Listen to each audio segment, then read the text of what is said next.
माधव दास जी जब जगन्नाथपुरी गए तो 3 दिन तक महाप्रभु जगन्नाथ जी को उन्होंने दर्शन नहीं किया।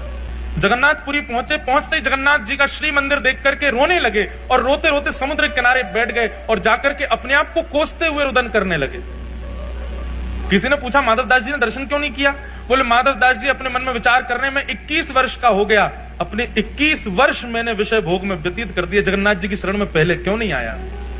इस उदासी से बैठे जगन्नाथ वहां समुद्र के तट पर जाके और अपने आप को दंड दे रहे हैं, ना कुछ पा रहे हैं, ना कुछ पी रहे हैं, ना कुछ पा रहे हैं, बस एक निष्ठ होकर रुदन करते जा रहे हैं और बार बार स्वयं को कोस रहे हैं। मैंने 21 वर्ष निकाल दिए।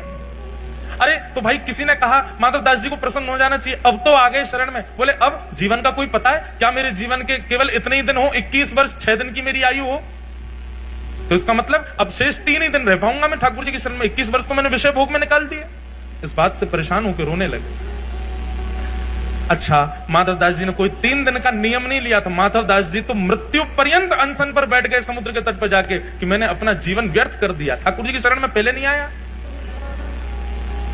3 दिन बाद महाप्रभु जगन्नाथ जी ब्रह्मवेदी पर बैठे हैं, महाप्रसाद सामने रखा है, लक्ष्मी मैया हाथ जोड़ करके खड़ी हैं, ठाकुर जी से कह रही हैं नाथ भोग आरोग। जगन्नाथ प्रभु कह रहे हैं देवी इच्छा नहीं हो रही। क्यों? आप तो जगन्नाथ हो, आप तो प्रसाद देखते ही महाराज हाथ लंबे कर लेते हो, दूर दूर से पानी लग जाते हो, और आज आपको इच्छा नहीं हो रही, क्या बात है?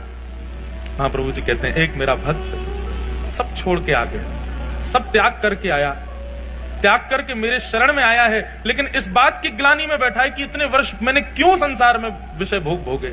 और वो भूखा प्यासा 3 दिन से पुरी में समुद्र के तट पर बैठा है।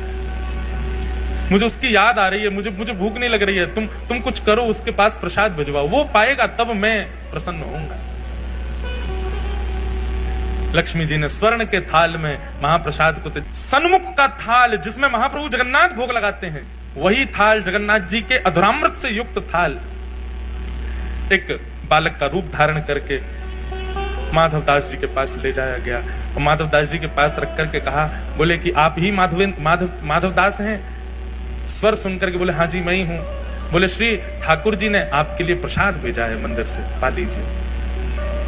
माधव दास जी तो महाराज प्रसाद देखने में व्यस्त हो गए, बालक अंतर ध्यान हो गया, प्रसाद देख करके इतने प्रसन्न हो गए, बोले ठाकुर जी ने प्रसाद भेजा, तुरंत प्रसाद पा लिया। प्रातः काल होते ही मंदिर में